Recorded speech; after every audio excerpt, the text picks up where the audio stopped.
channel, Filipina and Turkish Vlog. Today is Friday and it's been 2 weeks na wala tayong vlog guys kasi nga nagkasakit si Layla and still may sipon siya and ubo.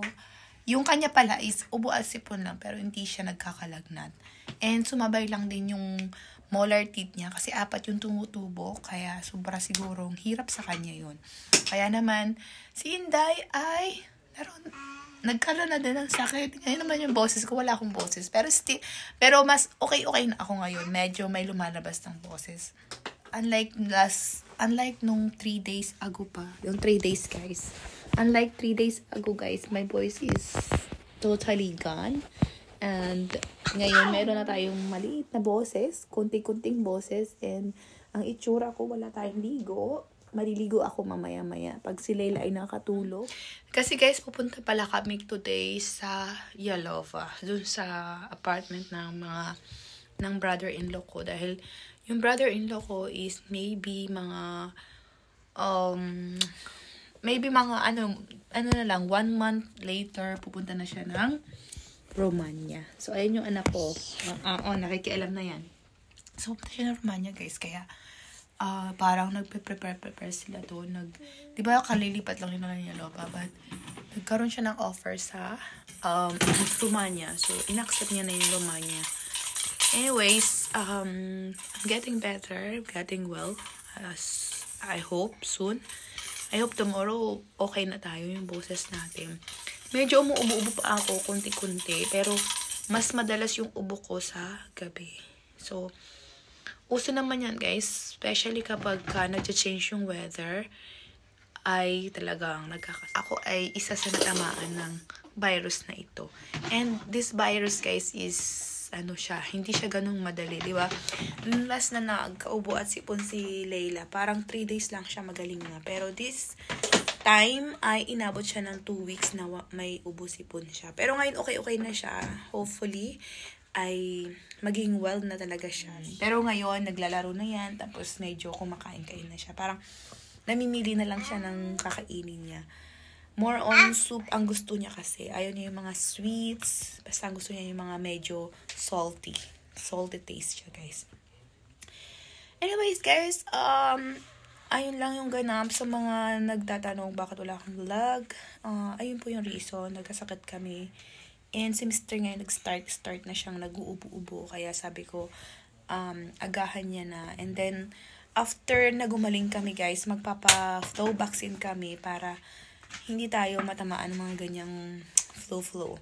Kasi last year, nagpa-vaccine kasi ako guys. So, parang in the whole year, hindi talaga ako nagkasakit. And then ngayon, natamaan ako ng ubo. Which is, ubo lang naman talaga yung sa akin. Actually guys, hindi talaga ako nagkakaubo. Pero, ngayon talaga ako natamaan ng ubo. So, ayan. So, yun yung news natin. And then, for today's vlog ay sasagutin natin yung ating subscriber na nagtatanong about sending money to Philippines. Kasi, diba, meron tayong video about sending money to Philippines na using TransferGo and TransferWise. So, dalawa yung ginagamit ko guys. TransferGo and TransferWise. But, lately, mas prepare kong gamitin yung TransferWise kasi ay mas madali. I mean, yung TransferWise kasi guys is mataas yung rate niya kaysa sa TransferGo. And yung TransferGo naman, ang kagandahan sa kanya is pwede mo siyang makuha sa Philippines through GCash, Cebuana, and Blue Year, and marami pang iba. Unlike sa TransferWise guys, TransferWise is makukuha nyo lang yung pera nyo to bank. Wala silang partner na Cebuana. Sa TransferWise guys, makukuha nyo lang yung inyong pera through bank or sa inyong PayPal. So, hindi nila partner yung GCash or marami pang iba sa Pilipinas like Cebuana, GCash, ganyan. Hindi nila partner yun. Tapos na siya na kayo guys, magulo sa baby. At nag-pop na siya. So, kaya natin continue yung ating vlog pag siya ay natulog. Sige na, bye. Bye. Bye, see you later. Bye.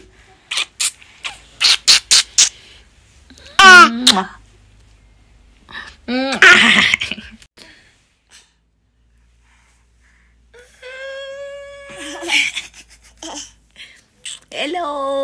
Hello na!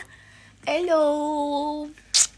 One eternity. So yan guys, ngayon na ako nakabalik. After kanina nang nag-vlog ako kasi si Layla guys ay ayaw akong tantanan. So alam niyo, tapos ko lang kanina sa kusina magligpit doon kasi alis nga kami diba tonight. So ayaw ko nang may maiiwan na maraming trabaho para pagbalik ko ng linggo ay maayos yung bahay na mababalikan and wala akong gagawin. Kasi linggo is the rest day. So, ayoko na maraming ginagawa kapag Sunday. And then Monday naman ay gala time yun. So, hindi tayo makakapag-ano. Kaya guys, nilaban ko na lahat ng mga labahin ko. And si Layla naman guys ay hindi rin tumitigil sa pagpa-kalat ng kalat. Kanina dun sa kusina, kinalat na naman niya yung mga mga condiments ko. Nabuksan niya yung mga dulap. So, dati kasi hindi siya nagbubukas-bukas ng mga dulap. Ngayon, binubuksan-buksan niya na yun. So, ang gagawin ko guys, bibili ako ng panibagong mga security lock. Doon, security lock ba yung tawag doon? Kubenlik or yung safety lock. So, para nakasafe yung mga drawer doon, cabinet doon, para hindi niya nabubuksan. Kasi kapag nabuksan niya, naku, ang dami niyang kinakalat guys. Like yung mga harina doon, nakabukas na guys. Nabubuksan niya. So, naglaba ako guys, and I'm so happy dahil yung aking washing machine ay wala nang amoy. Dahil halos ilang linggo na yung gano'n na may amoy. So, nagsasearch ako pa paano linisin.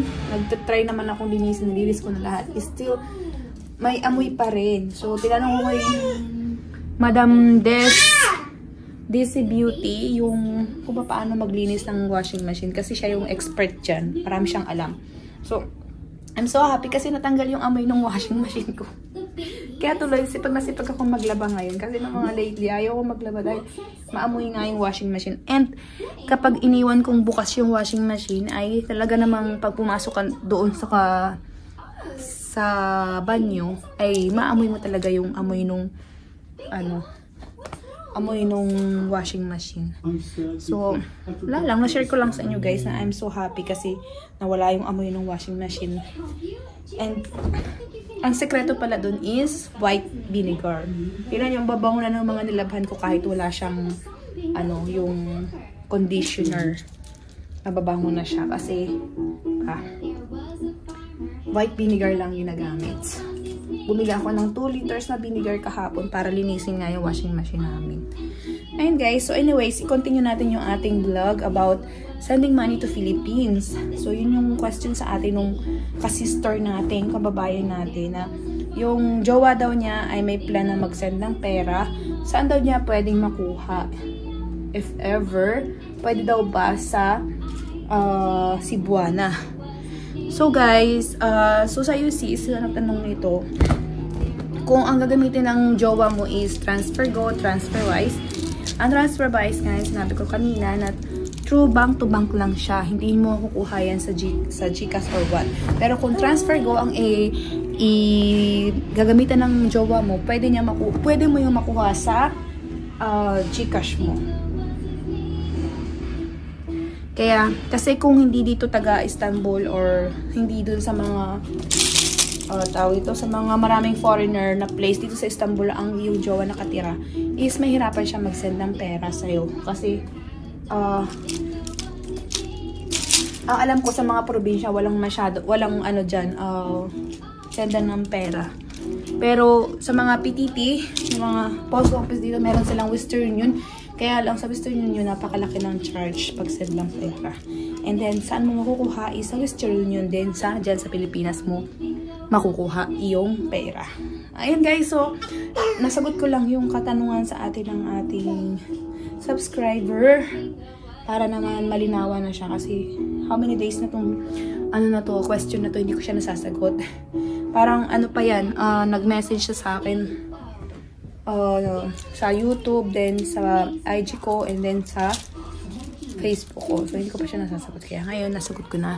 And, at least may time na tayo. And, medyo relax na rin tayo. Kasi si Layla ay umuki-uki na rin yung pakiramdam niya. And then, ako, bumabalik na yung boses ko.